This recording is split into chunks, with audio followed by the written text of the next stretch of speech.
Hello and welcome to this episode of Zov Talks Photography. Today we're looking at how to get into photography. So getting into photography can be very difficult for new people that are interested in the subject. And it depends what you're expecting to get from the photography really. Because what will happen is you'll take loads of photos, you'll learn, and then you need to decide what you want to do with this talent because it's not easy getting your first gig. So if I was to say to you, Tonesy, photography, what Yes. would you think?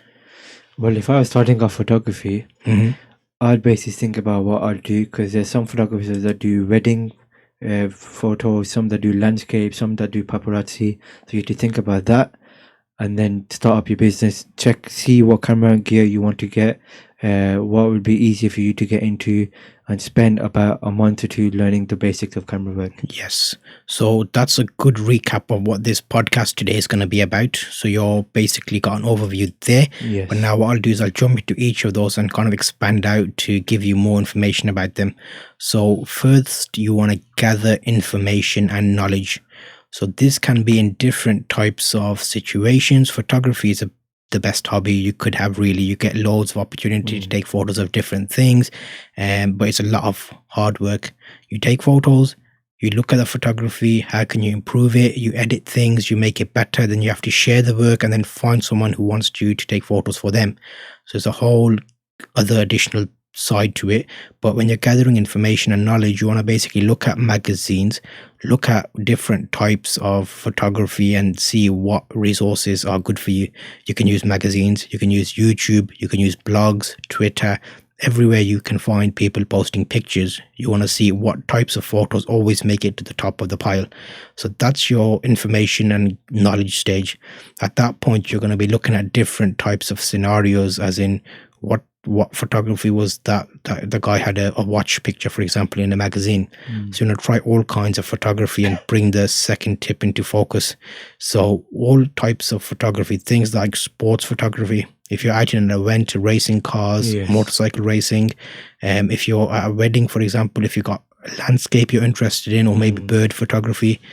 So that's a brief overview of the types of photography. There's a lot more out there. You can concentrate solely on portraits or food photography for restaurants, for example. Yes, that's good. But what you will need to do is be diverse, because sometimes you're going to have multiple Choices and Yeah. options basically. So you'll have to do everything in one go. Well, a bit. So if you like to do landscape, then you carry on doing that. Just do the wedding and what the others on the side, but you'll have more experience on all of them because then it's in your benefit because you'll get paid for doing stuff that you're not good at, but your people that like it will be happy with it. Yeah, I think it's good having this Yeah. point of view from Tony, because he sees it more from, he's kind of starting at the moment. He's getting into Yes. photography more. So it's good to get that point of view, because it might be similar to how you're thinking, as in doing loads of different things to get your ideas of what you want to do. Remember, photography is an investment. So at some point, you're going to end up buying photography equipment. Yes. I've done a whole Lights. separate video about kind of letting you buy cheaper alternatives. So you don't have to go out there and spend £2,000 on the best kit. You can start with a basic camera and work your Yes. way up and then see what the limitations are. So you will find things like camera bodies, tripods, filters, and they get expensive as they get totted up. You want to make a smart decision and see how well you're doing with your current setup, if you are taking photos on a mobile phone, for example, and work from that. So I think a lot of people will start with mobile phones. I did a separate podcast speaking about how to be a mobile phone photographer and the benefits of finding your style really. But that's something you can look at. So that's your whole brief look at starting photography. But post-processing is another thing you're going to look at, especially when you're new. When I was first taking photos, I was doing a lot more time on editing the photos after I took them. Yeah. So I'll have a shoot, I'll come home, and then I'll spend 4 or 5 hours just editing the photos. And then I got to the point where actually I did so many fashion show shoots that I was like, you know what, I've got to get these silly things right in the camera, because Yeah. I've got 400 pictures here and I'm going to have to go and readjust all of them. But if I was holding the camera in the right way, they wouldn't have been off center, or they wouldn't have been in the way Yeah. that I'm editing and making right. Yeah. So it's a good thing to look at on that side of things and think about when you're taking the photo, make it easier, make life easier for yourself Yeah. when you're taking the photo. Because sometimes people have bad habits. Because if, like for me, sometimes when I take pictures of our dog, I usually push the camera to an angle, and you only get half of the dog in, and that's a bit bad. Because you get a habit of it, and you take pictures in like a way that the picture is half of it. Yep, definitely. So what will end up happening is if you're using the camera and you actually look at, actually in that photo, I wasn't fully covering the subject. Let me Yeah. back up. Because sometimes taking a wider picture gives you the option to Yes. cut in. But if you take it in too close, then you've lost a lot of things there that you could have picked up Very earlier true. on. And in the same kettle of fish there with post-processing, you will be able to make sure you've got a decent computer or a laptop to allow you to do the post editing, and there's types of software you're going to need and the packages, and like if it costs you, there's loads of open source software out there. I might do a separate episode to cover all the open source software alternatives for photography, which will be an episode that might be handy for you. So good photographers also create depth in their images. So if you're coming into photography and you're thinking about how to get into photography, these are kind of the starting point, what you want to think about.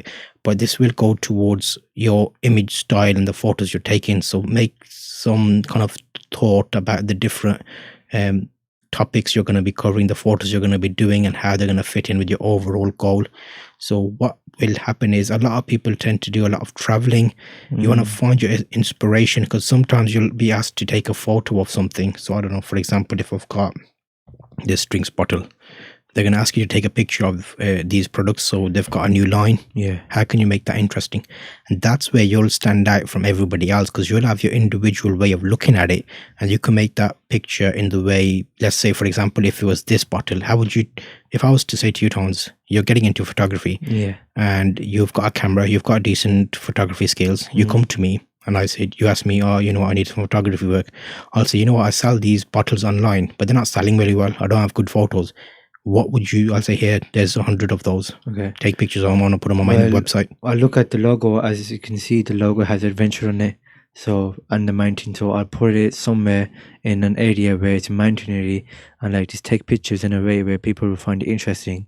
Like pictures like with on the mountain with some rocks, or like people holding it, and even advertisement like short videography.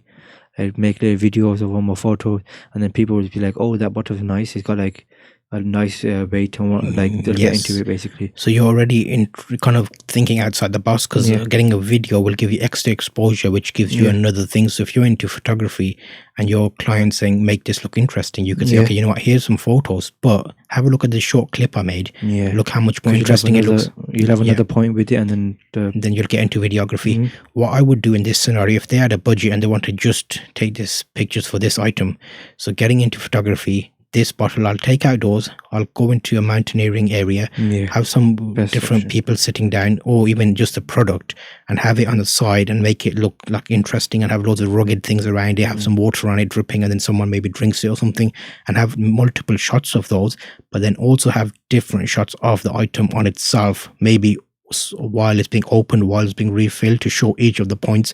Because what you want to do is pick up on all those little details that the manufacturer has put into them. Because looking at that bottle, it just looks like a bottle, but what you want to notice is in the bottle there's these little things, like this hook there is excellent to hook onto your bag. So you want to get a carabiner, have that hanging off a bag, so that's one point for the manufacturer, that wait a minute, I didn't cover that picture, but he's got it. Have it showing being opened with one hand maybe, because if you're traveling and you've got a bag on, you want to be able to open it easily. So it's basically thinking wider about your photography and making sure you're giving the best impact. So different types of photography will inspire you. You may be more of a person thinking, you know, if I get the best camera, I'll have really good photos. That's not always the best case. Make sure you know the basics of photography, you compose your photos carefully, and you're using your camera to its full potential.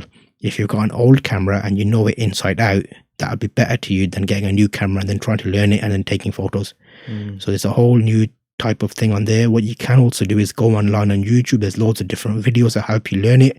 You can attend workshops to look at lighting and how that can affect you, and how to read light. So for example, some shadows are good, some shadows are bad. So you want to make sure that all of those are something you're keeping in your mind. You want to get active. So make sure that if it's an active product, you're trying to portray that in the image and showing that actually it's quite good.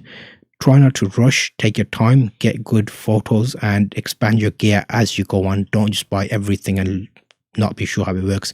Buy something, use it, get to its limitation, then buy something else. So then if you ever need to use that tripod, for example, like Tony does, he's got every single angle hammered on that tripod.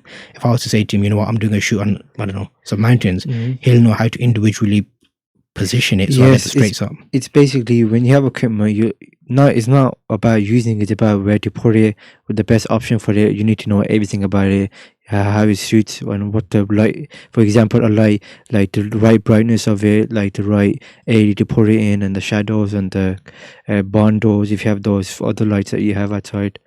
So it's like completely different ways you can. And what we'll do is we'll end this one by just talking about the things that beginner things you need. So if you're interested in becoming a photographer, is it a passion you've got? Is it for the money? Is it because you want to express your creativity in different ways? Have you seen adverts and you've thought, wait a minute, I could do that better? That's kind of where you want to go with it. So interest is your first thing. You want to make sure your camera, your camera lenses will be something you want to think about quite early on. If you're a professional, you want to make sure you've got quality memory cards that will give you the type of photos you want to achieve. Tripod, make sure you've got a sturdy tripod if you're doing macro shots, for example. Learn your knowledge from books. There's loads of books on YouTube that you can actually pick up from. Computer and software is something you want to be able to make sure you've got. Will you need light? Have you got flashes, additional filters, or if you're doing outdoor photography? All these things, and time. Your time you need to invest in learning. It's like anything. If you spend time learning a guitar, you'll be excellent. Spend time with your mobile phone, you'll get better with photos. Move on to a DSLR, do more professional grade photography.